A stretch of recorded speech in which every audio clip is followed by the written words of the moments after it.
Pode começar, viu? Então, boa noite a todos. Hoje nós vamos ter o estudo do nosso Evangelho, que vai ser Mateus, capítulo 28, versículos de 1 a 20. Nós vamos ter inicialmente a Marisa fazendo a prece, depois nós teremos uma discussão do tema, né? Vamos conversar sobre o tema.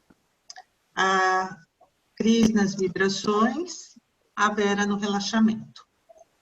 Então, vamos agora para a prece inicial com a Marisa. Boa noite a todos. Vamos fechar os nossos olhos, nos concentrar, deixar os nossos pensamentos e os nossos sentimentos fluírem. Vamos pedir ao Senhor Jesus, amigo nosso de todas as horas, te pedimos, Senhor, que abençoe esse espaço virtual e que o amor seja o nosso mais puro sentimento. Senhor, tornai-nos doce aos vossos conselhos e afastai-nos de todos os pensamentos de egoísmo e de orgulho. Inspirai-nos na indulgência e benevolência com os nossos semelhantes. Fazei, enfim, que nos sentimentos dos quais estaremos animados, reconheçamos a vossa salutar influência. Que assim seja.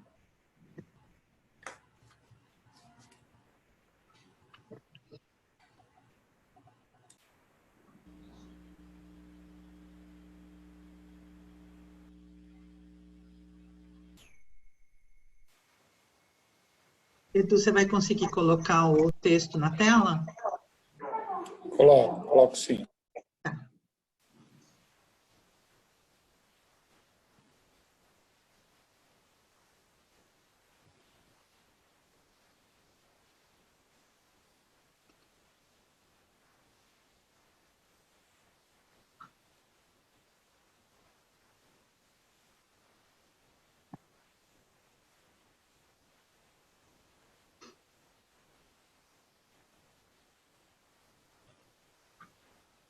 Alguém gostaria de ler?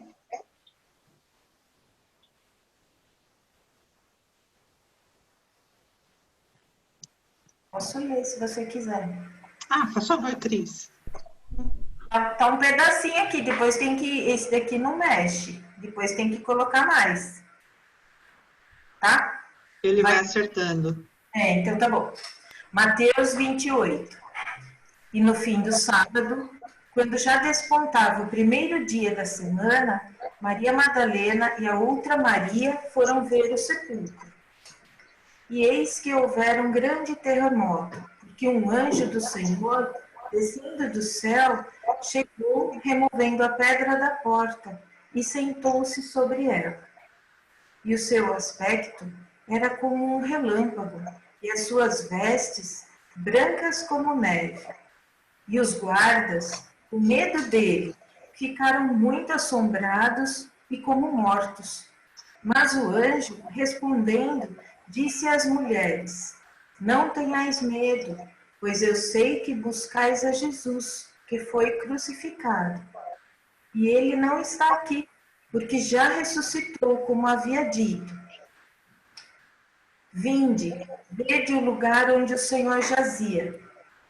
E depois, imediatamente, e dizei aos seus discípulos que já ressuscitou dentre os mortos. E eis que ele vai adiante de vós para a Galileia, ali o vereis. Eis que eu vou-lo tenho dito. E saindo elas pressurosamente do sepulcro, com temor e grande alegria, correram a anunciá-lo aos seus discípulos. E indo elas a dar as novas aos seus discípulos, eis que Jesus lhes sai ao encontro, dizendo: eu vos saúdo. E elas, chegando, abraçaram os seus pés e o adoraram. Então Jesus disse-lhes: não temais, ide dizer a meus irmãos que vão a Galileia, e lá me verão.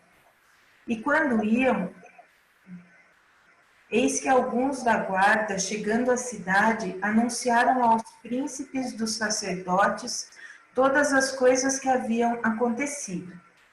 E, consagrados eles com os anciãos, e tomando conselho entre si, deram muito dinheiro aos soldados, dizendo: Dizei, vieram de noite os seus discípulos, e dormindo nós o furtaram.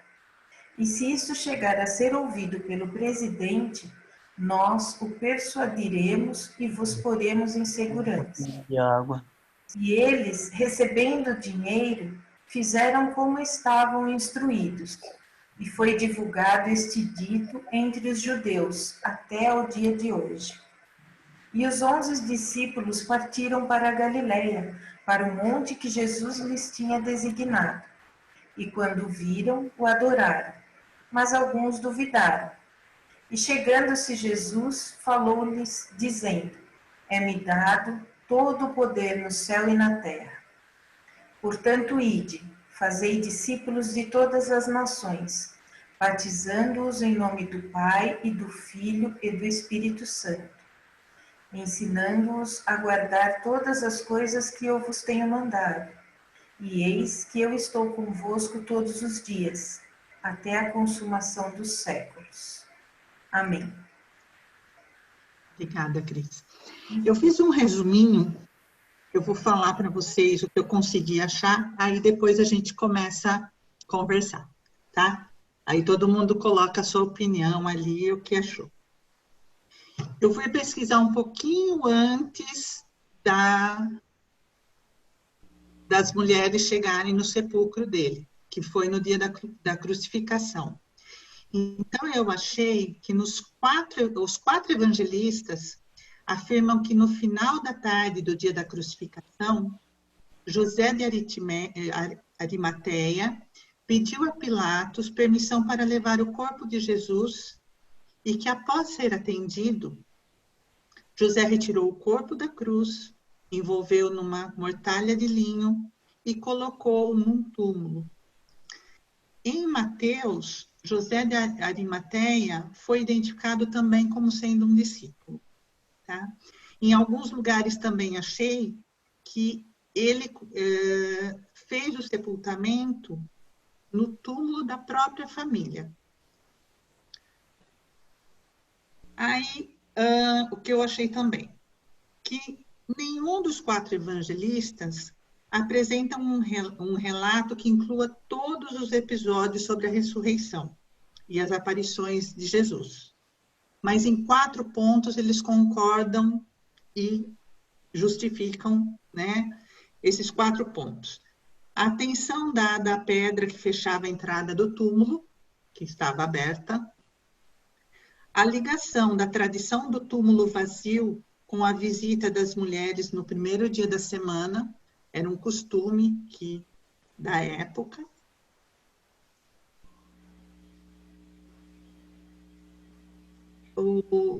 Jesus ressuscitado escolheu aparecer pela primeira vez para mulheres e pediu para que contasse esse importante fato para os discípulos. Por que eles frisam bem essa parte das mulheres? Porque naquela época as mulheres eram muito desvalorizadas. A opinião delas nunca era levada em conta e os testemunhos delas nunca eram aceitos. E, para surpresa de todos, né, foram as mulheres que chegaram e viram tudo o que havia acontecido. E outro fato que os 4 evangelistas também apontam é que uma das mulheres era Maria Madalena. Então, no Evangelho de Mateus que a gente está vendo, era Maria Madalena e a outra Maria. No Evangelho de Marcos, ele fala em 3 mulheres, Maria Madalena, Maria, mãe de Tiago e Salomé. Lucas fala em Maria Madalena, Joana e Maria, mãe de Tiago. E João fala que só estava Maria Madalena. Então, a Maria Madalena é um consenso entre os 4 e ela realmente estava ali, né?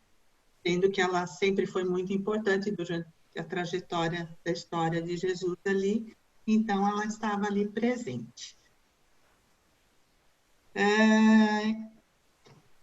Quando elas chegam ali, elas se assustam em ver o sepulcro aberto, né? E o anjo vem anunciar que Jesus não estava mais ali, que ele havia ressuscitado. Elas ficam com medo, mas ao mesmo tempo muito alegres com a notícia, porque seria o que ele sempre pregou. E ele falou que ele viria novamente para se mostrar a todos, né? Então, Jesus aparece como aquele que vence a morte e mostra o triunfo da vida. É uma comprovação que ele sempre falou a verdade e que ele era o Filho de Deus. Então, quando elas saem para contar o acontecido, o que elas veem? Jesus. Ele está ali em espírito, né? Recebendo a surpresa delas, e ele pede para que elas não tenham medo. Elas se aproximam, abraçam os pés e o adoram. E ele pede para elas que elas sigam até onde estão os discípulos, né? E peça para eles se dirigirem até a Galileia. Enquanto isso, no mesmo momento, em outro cenário, o que acontece? Os guardas que cuidavam do sepulcro estão muito assustados. Então, eles vão contar ao chefe do sacerdote o que tinha acontecido. E este se reúne com os líderes religiosos e eles elaboram uma história para ser contada. E com isso também eles beneficiam os soldados com uma grande quantia em dinheiro. O que eles pedem? Eles pedem para que os guardas, falem que durante a noite os discípulos de Jesus vieram e levaram o corpo. E que eles estavam dormindo. Então, que eles foram pegos de surpresa na hora ali. E, na época, os guardas eram responsáveis pelos sepulcros. E, por qualquer invasão, eles podiam ser punidos, inclusive com a própria morte. Então, eles precisavam dar uma explicação muito convincente do que havia acontecido, né? Então, o que a gente vê? Teria essa história que eles iam contar, né? Eles estariam resguardados aí da responsabilidade. Mas aí o que acontece? Ao chegarem ali, elas constatam que o corpo físico de Jesus não está ali. O que teria acontecido com o corpo físico? Então, eu também achei que tem possibilidades, né? Teriam os discípulos realmente levado o corpo? Já é descartado, porque eles se espantaram ao receber a notícia da ressurreição de Cristo, né? E na época eles não entendiam as questões mais profundas que dizem respeito ao corpo espiritual. Eles não tinham esse conhecimento que o Espiritismo trouxe para a gente. Os sacerdotes furtaram o corpo? Também não. Eles, em especial, tinham o máximo interesse em conservar o corpo de Jesus no túmulo. Seria muito oportuno apresentar o corpo quando os discípulos começassem a pregar o Evangelho do Senhor e falassem da ressurreição. O que eles desejavam mesmo era mostrar o corpo sepultado de Jesus, para provar que ele não tinha capacidade de ressurgir, como ele afirmava antes de sua morte. Então, mas o que poderia ter feito o corpo dele desaparecer? O que se leva em consideração é que Jesus era extremamente evoluído que ele mesmo poderia ter ajudado na desmaterialização do corpo. Então, foi uma maneira, né, de ele se mostrar depois materializado em espírito para os discípulos, para eles confiarem em toda a vivência que tiveram com eles e pregar o Evangelho de Jesus para todos. Então, outra coisa que eu achei também foi que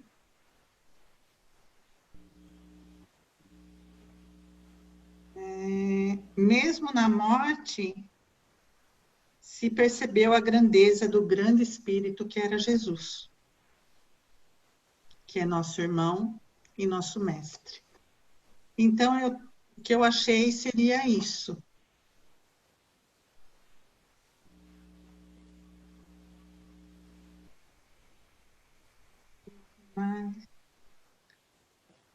E sim, os evangelhos dos 4 evangelistas também, eles foram escritos pelo que foi passado para eles, porque nenhum deles estava presente no momento.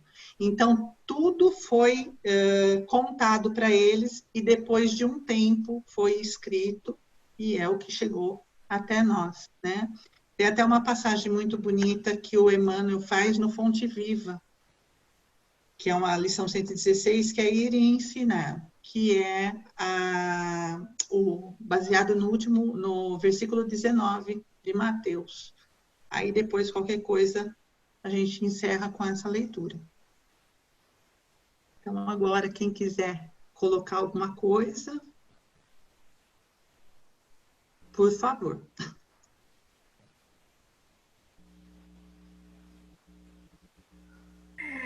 Eu tento estudar, mas para mim é muito mais difícil do que para vocês que explanam o Evangelho. Mas eu não explano o Evangelho, foi muito difícil. Mais que eu. O que eu consegui é saber que, mesmo essa história aí, dos 4 que narraram, já não bate. Uns falam que tinha guarda, outros falam que não tinha. Outro fala que eram 2 adolescentes lá dentro, outro fala que é anjo. Então, eu acho que elas ficaram tão embasbacadas com a situação, cada uma narrou de um jeito para uma pessoa diferente. Só para começar. Não aparece esse Arimateia depois, né? Porque o que acontece? Eu vi também que era ele foi deixado ali, que seria temporário, porque ele seria enterrado em outro lugar.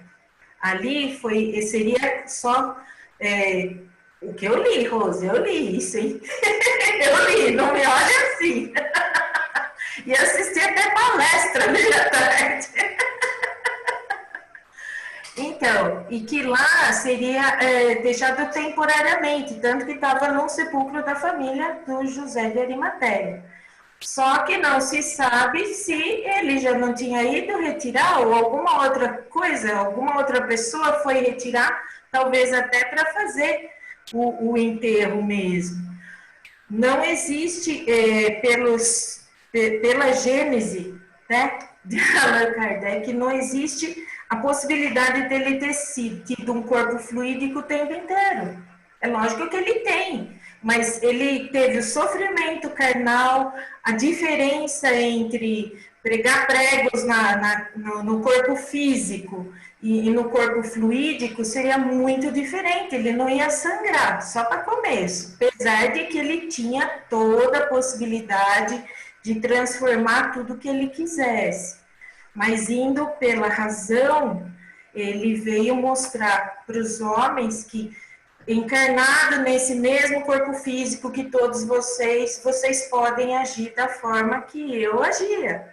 Mas o sumiço dele, a Rose sabe explicar.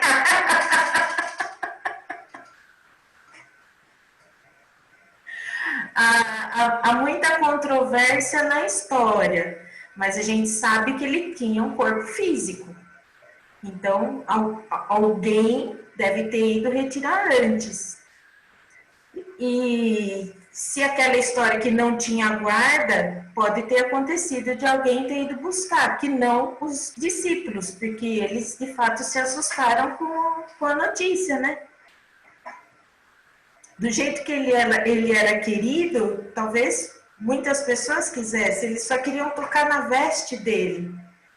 Imagina ter a possibilidade de guardar junto com a sua família que fosse, eu não sei. Fora que numa palestra da FEB também, que é sobre os de Emmanuel, né, as interpretações de Emmanuel, eles falam também do linguajar, porque a ressurreição, tá certo que é o sumiço do corpo, isso ainda não sei, mas em questão da tradução de ressurreição, parece que o linguajar deles era assim,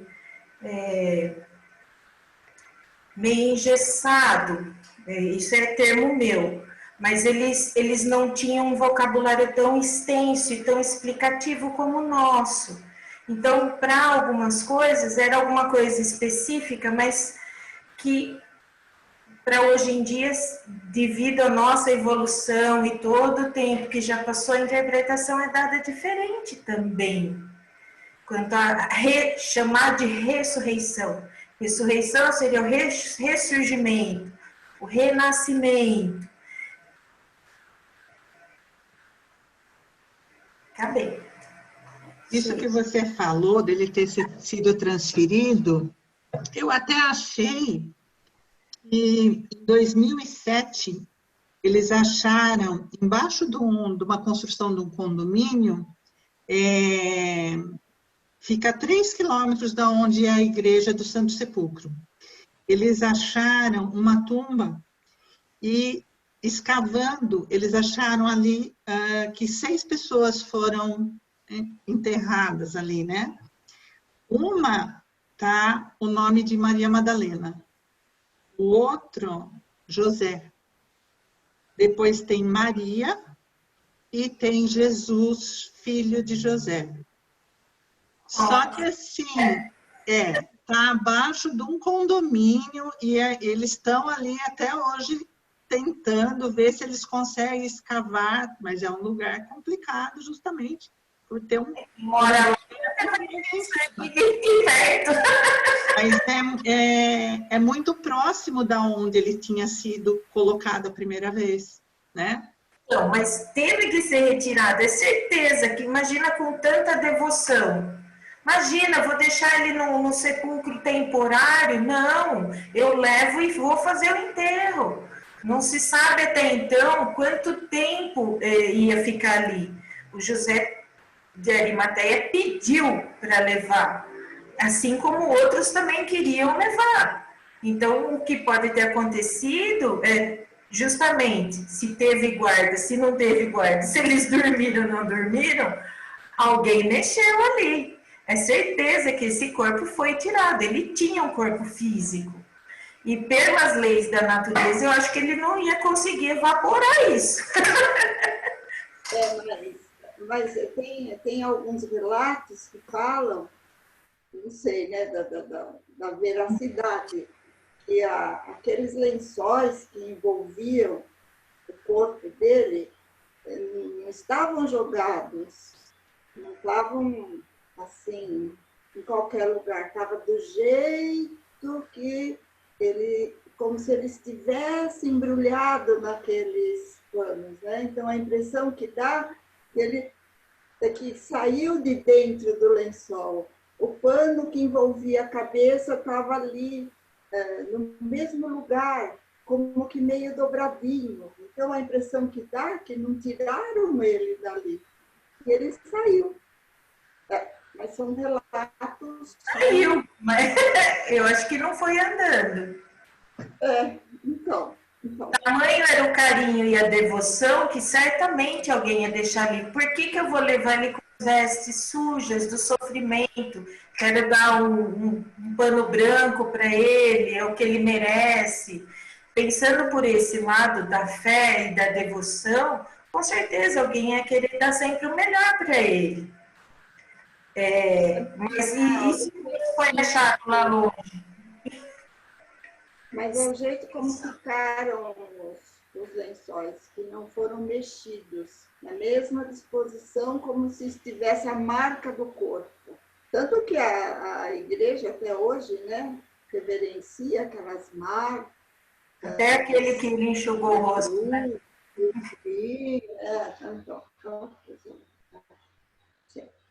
Então, o que eu achei sobre a desmaterialização, fala que tem um documentário que foi feito na Itália, que fala, teve um estudo sobre isso, mas eu não consegui localizar, nem no YouTube, nem pelo Google, não consegui achar. Que fala, eles estudaram a possibilidade, né, por ele ser um espírito muito evoluído, dele ter acontecido alguma coisa ali, mas eu não consegui achar. Mesmo. Não é que nem foi especificar nada que levou. Mas que o corpo levou. Existe, a gente vê todos os textos que você lê de muitos cientistas, você vê mais cientistas americanos, cientistas europeus, né? Alemães.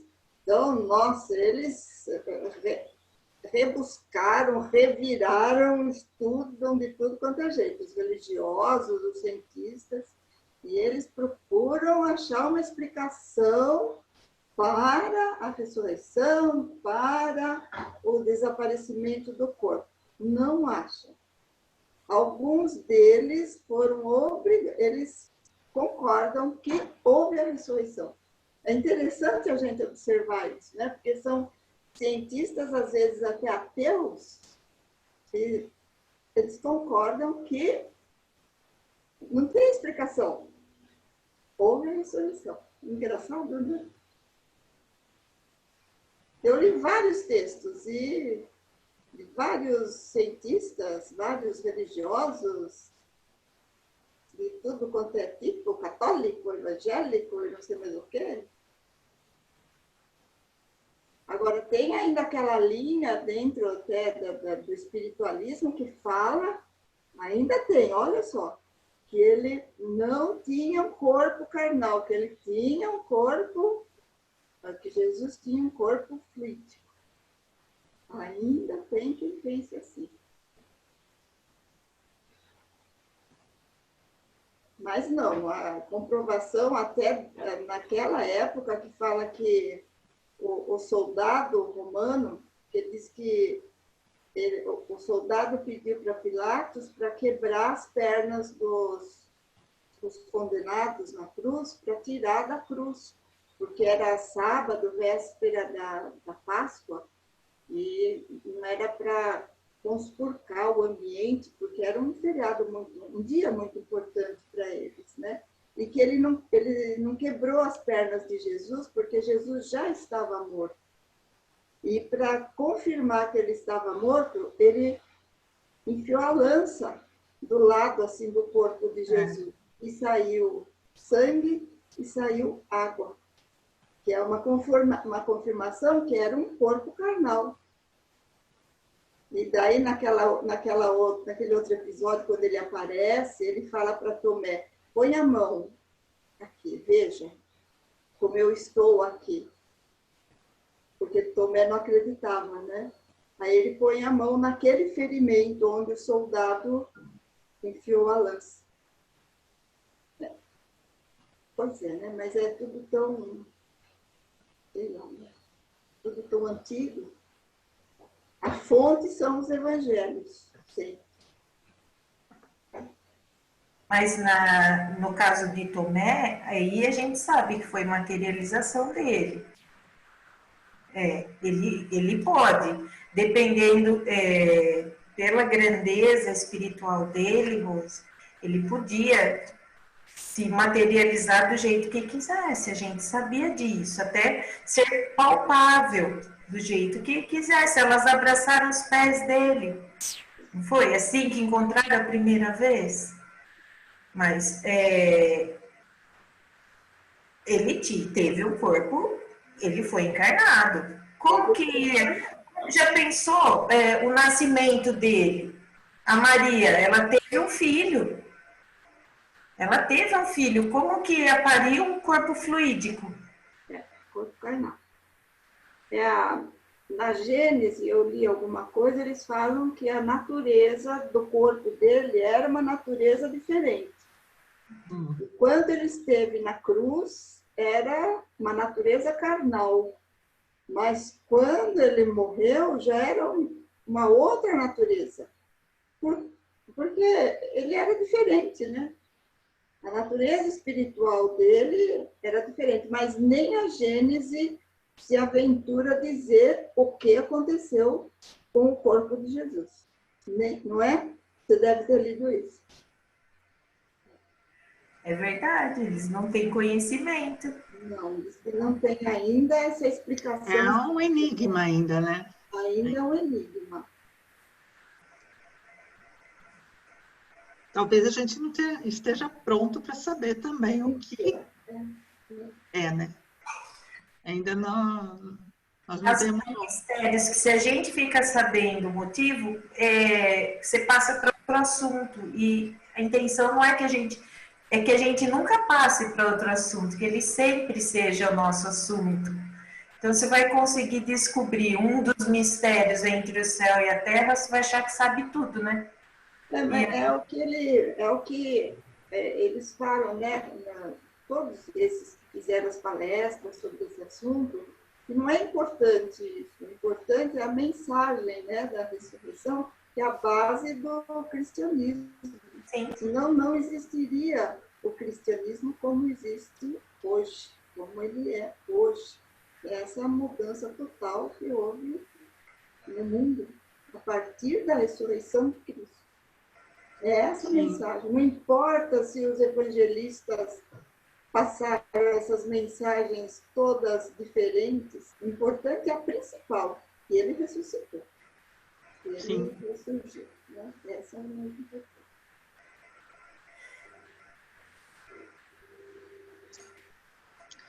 Eu vou ler o da Fonte Viva do Emmanuel, aí acho que dá para a gente falar mais um pouquinho. É a lição 116, ir e ensinar. Portanto, ide e ensinai. Jesus, Mateus 28, 19. Estudando a recomendação do Senhor aos discípulos, ide e ensinai, é justo não olvidar que Jesus veio e ensinou. Veio da altura celestial e ensinou o caminho de elevação aos que já jaziam atolados na sombra terrestre. Poderia o Cristo haver mandado a lição por emissários fiéis? Poderia ter falado brilhantemente, esclarecendo como fazer. Preferiu, contudo, para ensinar com segurança e proveito, vir aos homens e viver com eles, para mostrar-lhes como viver no rumo da perfeição. Para isso, antes de tudo, fez-se humilde e simples na manjedoura. Honrou o trabalho e o estudo no lar. Em plena atividade pública, foi o irmão providencial de todos, amparando a cada um conforme as suas necessidades. Com indiscutível acerto, Jesus é chamado de Divino Mestre. Não porque possui uma cátedra de ouro, não porque fosse o dono da melhor biblioteca do mundo, não porque simplesmente exaltasse a palavra correta e impreensível, não porque subisse ao trono da superioridade cultural, ditando obrigações para os ouvintes, mas sim porque alcançou o próprio coração ao amor fraterno e, ensinando, converteu-se em benfeitor de quantos lhe recolhiam os sublimes ensinamentos. Falou-nos do eterno Pai e revelou-nos com o sacrifício a justa maneira de buscá-lo. Se te propões desse modo cooperar com o Evangelho, recorda que não basta falar, aconselhar e informar. Ide e ensinai. Na palavra do Cristo quer dizer, ide e exemplificai para os outros, que os outros aprendam como é preciso fazer. Emmanuel.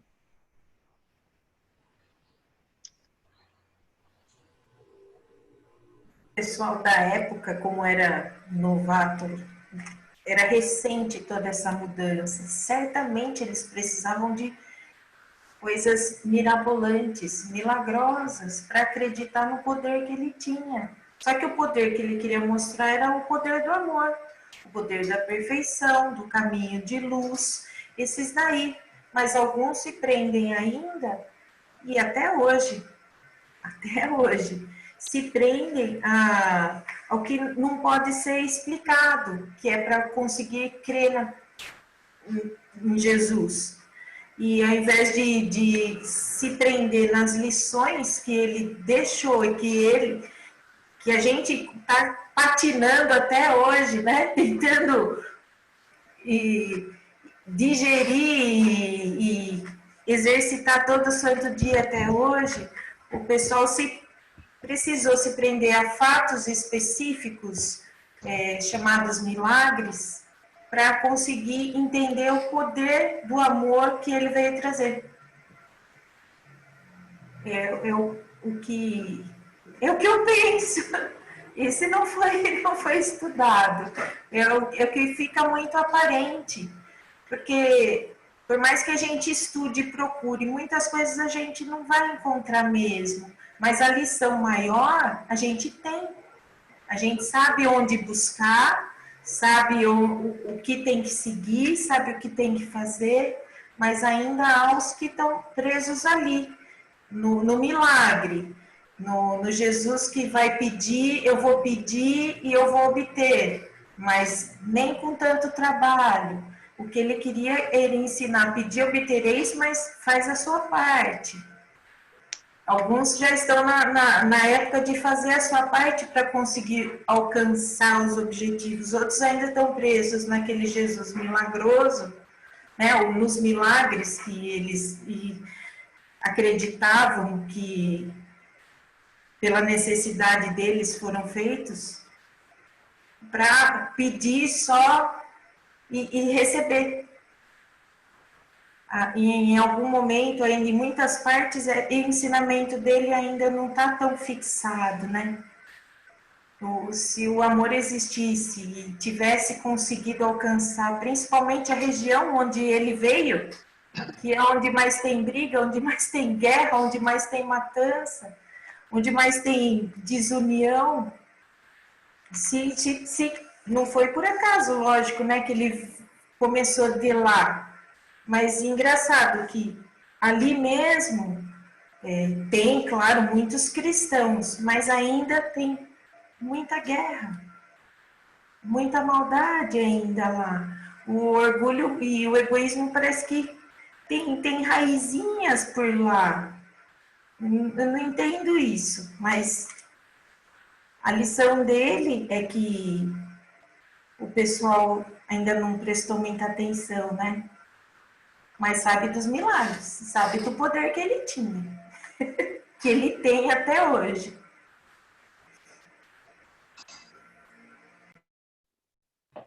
Eu acho que assim, né? A humanidade ainda está engatinhando, né? Tem muito, teve uma evolução gigantesca em tecnologia, mas moralmente ainda nós estamos assim no gatinho, ainda para começar a dar os primeiros passos, a gente vai ter que aprender muito ainda, na minha opinião, né? Então, é assim, e cada um a seu tempo, né? Infelizmente, ali é uma região, eu acho que é muito fanatismo, o que a doutrina espírita mostra para a gente, né? Que não pode existir o fanatismo, você tem que raciocinar, né? É a fé raciocinada. E ali o fanatismo, infelizmente, impera. Então, assim, a humanidade tem que aprender muito ainda. Né, Rose? Muito. A humanidade não, nós, né? Nós temos que aprender muito. Corrigindo. Viu? Engatinhando milênios ainda pela frente, fora os que foram. Cada um a seu tempo, né? Cada um a seu tempo. Falando de mim. Mas assim, né? graças a Deus, a gente tem as reencarnações para continuar andando, né? A Marisa quer falar. Eu peguei um artigo científico e vou ler só uma frase que é da reflexão de Gasper. Então, o Gasper, ele fala assim: Gasper explica que a fé da ressurreição de Jesus é a explicitação da fé mais fundamental, que é a fé na possibilidade criadora e na fidelidade de Deus. Crer em Deus enquanto Deus, superior a tudo no mundo.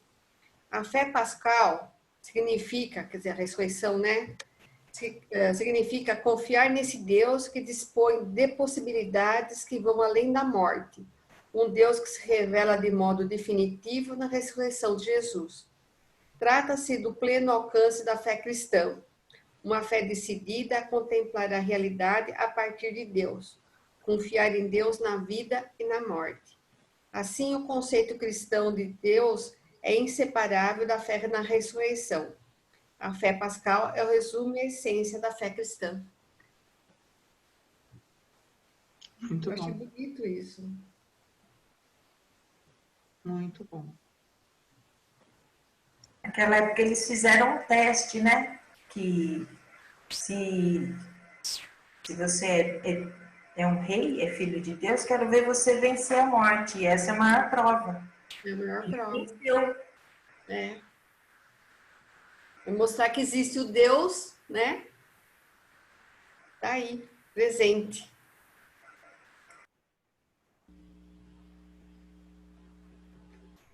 Ele vence a morte e mostra o triunfo da vida. Alguém mais quer falar alguma coisa? Osibélia? Não? Tá quietinha. Então, tá bom. Acho que a gente pode ir, então, para as vibrações. Eu acho que na hora das vibrações também, se a gente puder direcionar para a Rosângela, né, que ela não está muito bem. E aí damos sequência nas vibrações e no relaxamento. Ô, Ana, a prece final, alguém vai fazer ou no relaxamento? A Marisa. Tá? Tá bom. Então, tá bom. Vamos então agora serenando as nossas emoções, unindo os nossos pensamentos e sentimentos, para que formem uma grande luz, que neste momento, junto aos amparadores espirituais que conosco compartilham dessa reunião, vamos envolvendo todo o planeta Terra, alcançando todos os seus habitantes, envolvendo-os com essa luz maravilhosa, cheia de amor, de força, equilíbrio. Vamos purificando a atmosfera, a natureza, as águas, que essa luz possa envolver também todos os habitantes, levando equilíbrio aos governantes, para que sempre tomem medidas assertivas para o bem de seus povos. Vamos envolvendo todos os trabalhadores da área da saúde, todos dos serviços essenciais, levando-lhes nosso carinho, vibrando pelo seu fortalecimento e fé. Vibremos por todos os enfermos, fortalecendo-os e envolvendo-os em serenidade e confiança. Vibremos pelos idosos e crianças para que recebam o amparo necessário, principalmente neste momento que atravessamos. Vibremos por nossos lares, para que seja sempre um local de equilíbrio e refazimento de nossas forças, um antro de luz, de paz, e amor, amparando neste momento os nossos familiares com todo carinho. Vibremos pelos nomes anotados no caderno de vibrações, pelos nomes que nós anotamos, pelos casos especiais que temos conhecimento. Vibremos pela nossa amiga Rosângela, pela Regiane, por todas as famílias vítimas desta pandemia, que todos sejam envolvidos em muito fortalecimento e equilíbrio, recebam o nosso carinho. Vibremos pela fluidificação das nossas águas, para que nelas sejam depositados os fluidos, as energias e os medicamentos que são necessários para o nosso fortalecimento. Vibremos, enfim, por nós mesmos, nos envolvendo com essa luz cheia de boas energias que vai entrando pela nossa cabeça, nos envolvendo em sensação de bem-estar, alcançando todos os nossos órgãos, revitalizando todos eles, passando pela corrente sanguínea, higienizando tudo quanto necessário, nos refazendo as energias e toda a vitalidade. E que assim seja.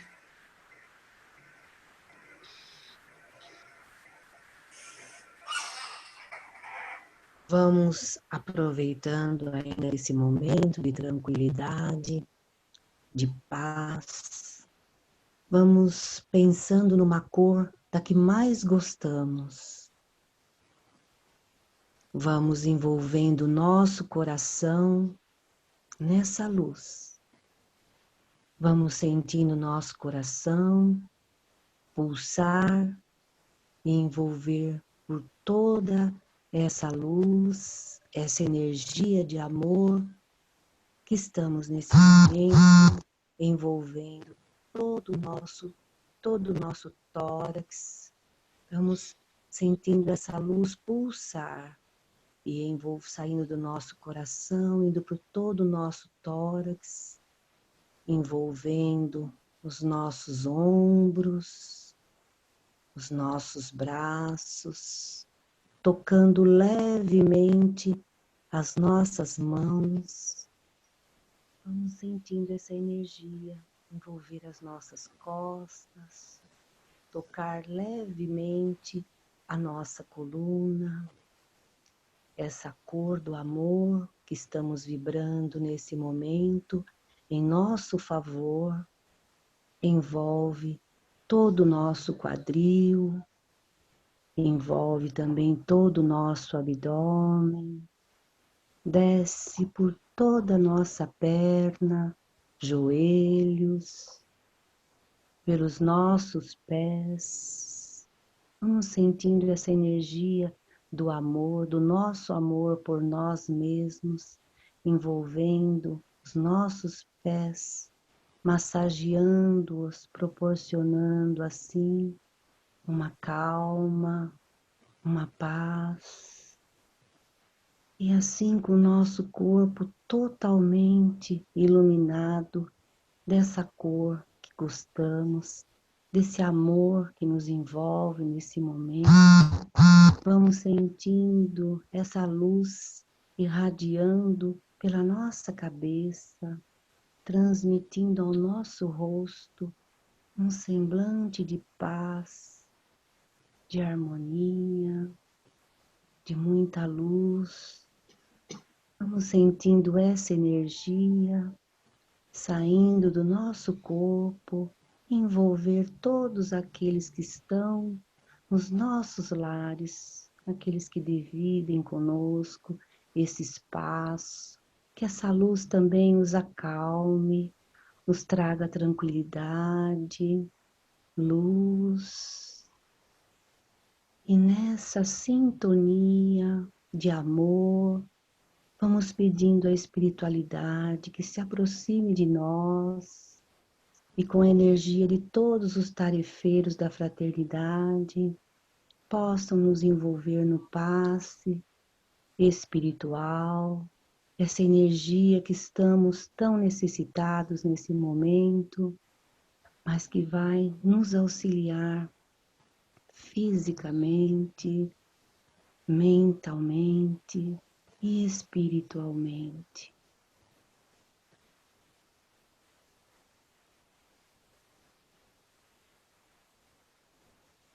Que assim seja.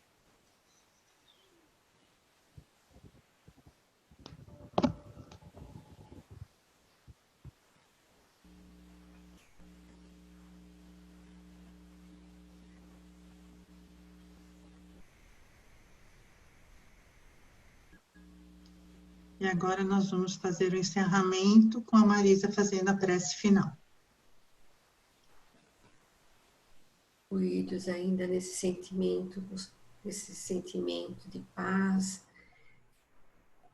Vamos pedir graças ao Senhor pela oportunidade de estarmos aqui hoje, pedindo que nos dê a coragem, dê fé, dê entusiasmo, e cada um de nós sinta mais fortalecido na prática do bem, do amor ao próximo. Que a paz e a felicidade que agora encerra em nossos corações perdure também em nossos lares. Que assim seja. Que assim.